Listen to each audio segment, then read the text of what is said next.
Vasco da Gama.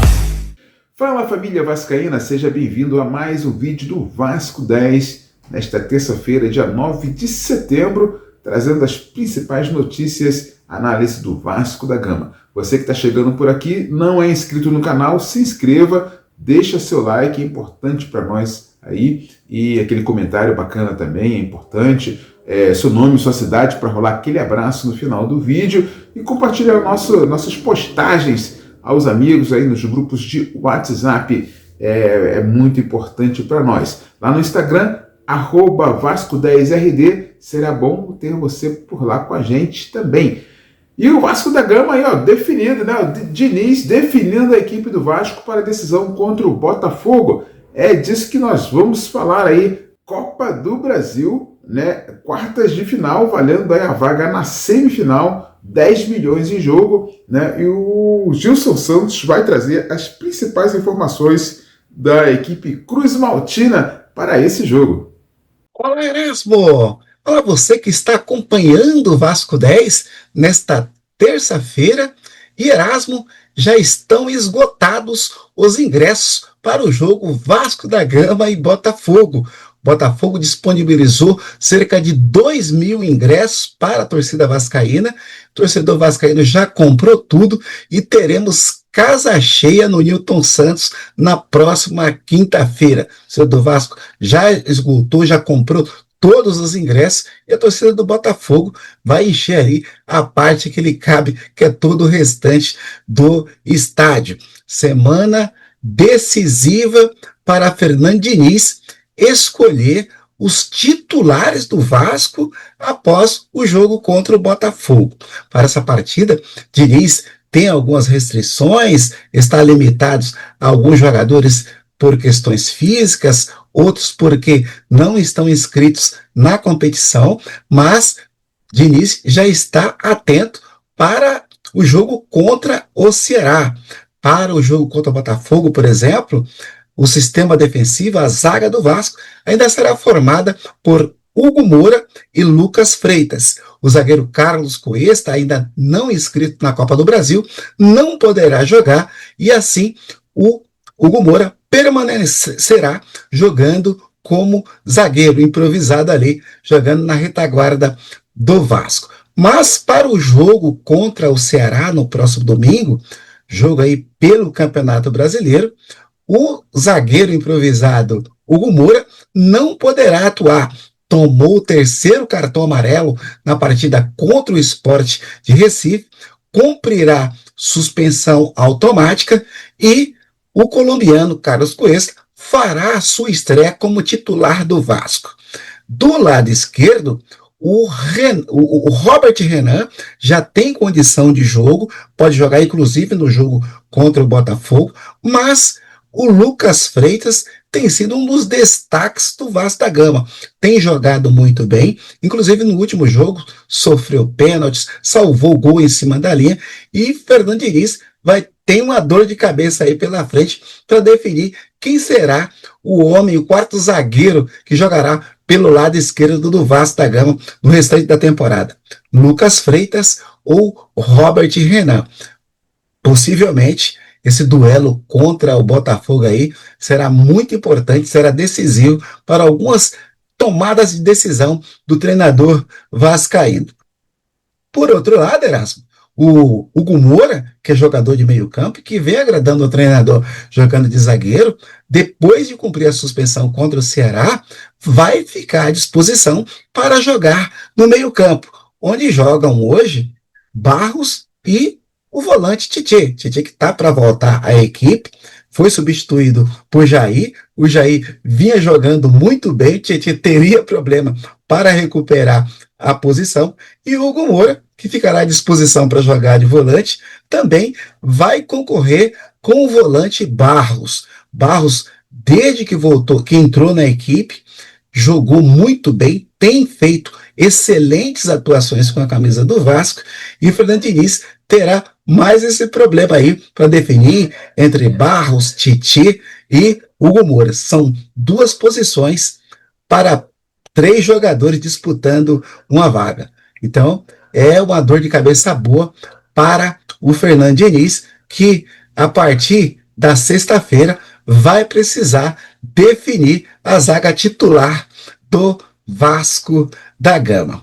Erasmo, para esse duelo da Copa do Brasil, jogo de volta na próxima quinta-feira, alguns jogadores têm motivos particulares, motivos muito especiais para o jogo. O primeiro deles é o lateral esquerdo Lucas Piton.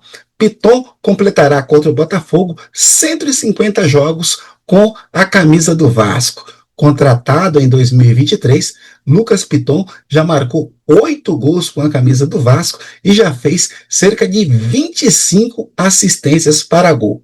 Um número bem alto, uma média altíssima para um jogador que joga na lateral. É muito criticado por não ser um grande marcador, mas a verdade é que no apoio o Lucas Piton é um grande jogador e desde que chegou ao Vasco tem ajudado e muito o setor ofensivo do Vasco da Gama. Outro jogador que tem razões especiais para esse duelo é o artilheiro Verratti. Pablo Verratti é o artilheiro do Brasil em 2025, já marcou 24 gols com a camisa do Vasco e quer ampliar o seu recorde pessoal no mesmo ano. Antes de chegar ao Vasco, a melhor marca de Verratti foi 20 gols em 2020, quando ainda atuava pela equipe do Belgrano, na Argentina.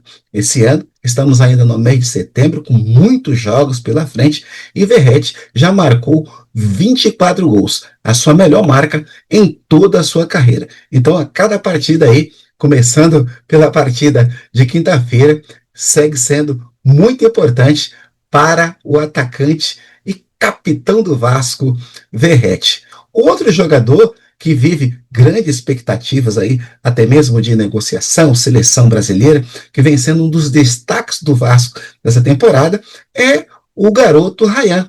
Ryan é o artilheiro do Vasco na Copa do Brasil e tem aí uma concorrência grande no setor ofensivo onde ele joga, quer continuar marcando, quer ser artilheiro da competição, tem olho em seleção brasileira. Então é um jogo também muito importante para o Ryan, que houve uma queda de produção nos últimos 2 jogos, não atuou muito bem, precisa marcar, precisa continuar marcando, artilheiro, vive de gol, e Ryan tem essa expectativa aí de ser o artilheiro da Copa do Brasil. Falando em Ryan, o Vasco, apesar dessa semana decisiva de Copa do Brasil, o Vasco segue de olho em toda a temporada. E o Vasco já iniciou as conversas com a CBF para liberar o atacante Ryan da seleção sub-20 que disputará o Mundial no final de setembro. Ryan é titular da seleção de Ramon Menezes e é titular absoluto do Vasco hoje de Fernando Diniz. O Vasco já iniciou essa conversa com a CBF, querendo a liberação do jogador para que o jogador permaneça atuando pelo Vasco. Inclusive, o diretor técnico da seleção de base da CBF, o Branco, o ex-lateral esquerdo do banco, disse que o próprio treinador Fernando Diniz já chegou a conversar com o treinador da seleção de base, o Ramon Menezes. Boa sorte ao Vasco aí nessa empreitada. Ryan é jogador importante e seria importante ele permanecer atuando pelo o Vasco da Gama. Isso aí, Erasmo, são as principais notícias do Vasco nessa terça-feira e amanhã a gente volta aí falando mais detalhes, está chegando a hora do jogo da Copa do Brasil, trazendo mais informações do Vasco da Gama. Um grande abraço e até amanhã. É isso aí, Gilson Santos. Olha, rapaz, o Vasco ainda vive o problema da zaga, né? Nós temos aí o Cuesta e o Robert Renan, mas Cuesta não foi inscrito, não teve a possibilidade de ser inscrito a tempo, né? O Cuesta só entra se o Vasco passar dessa fase.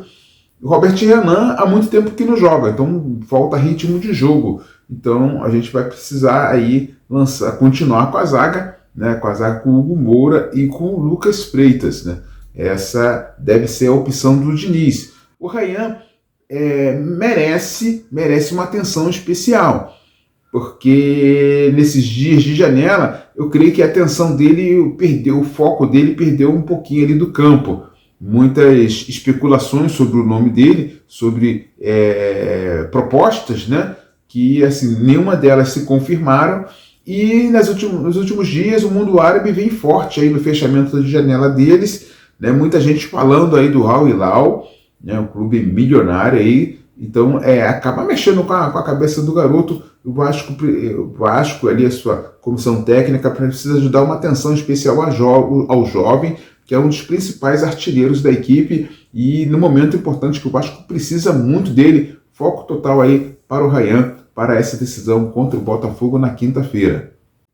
Eu quero deixar meu grande abraço para Juliana Macedo, grande jornalista, pessoa nobre de altíssimo nível, lá do Arquivos da Colina. Você que está no YouTube, vai lá no Arquivos da Colina, sempre boas lives, né, bons comentários. Tem gente que ela tá azeda, né? O Vasco consegue deixar a gente azedo, mas Juliana, fantástica, pessoa do bem, né, grande jornalista, trabalhamos juntos aí. E ela sempre falando da nossa vinheta, né? Ela adora a nossa vinheta de abertura aí. É isso aí, Juliana. Obrigado pelo apoio, pelo incentivo. E você que está com a gente aqui, passa lá na Arquivos da Colina, confere o trabalho da Juliana Macedo. O Ailton Sargento, lá de Jequié, falando, ó, que pancada do Sub-20, rapaz. De hoje lá tremeu as bases lá, né? A coisa lá não ficou boa lá pro tal do campeão sei lá, de alguma coisa, campeão do mundo, sei lá, e botaram lá, sei lá. Sei que o Vasco foi lá e não respeitou, meteu 4-1, molecada da base do Vasco, firme e forte. E o Orlando Grande, um grande abraço, Orlando. Orlando tá falando aqui, olha, aqui em São Paulo tem sol, mas tá fraco, aquele sol mentiroso, né? Sol que não tá aquecendo muito. Cadê esse sol da primavera aí para chegar para aquecer a gente, galera? Mas um grande abraço aí pro Orlando, né? Valeu. Se você não é inscrito no canal, se inscreva, né? Deixa seu comentário sobre o Vasco da Gama, que a gente faz aquela resenha, e manda seu nome, sua cidade, para rolar aquele abraço, como está acontecendo aqui com os amigos aqui. Participe, né? Compartilhando o nosso canal, as postagens do nosso canal para amigos aí do WhatsApp, família em geral, né? Lá no Instagram também sempre rola alguma coisinha, @Vasco10RD, a gente te espera por lá, e seguimos apurando mais notícias do Vasco da Gama aí, para deixar você municiado, atualizado das informações vascaínas. Amanhã a gente volta, um grande abraço, valeu! O Vasco é para quem acredita.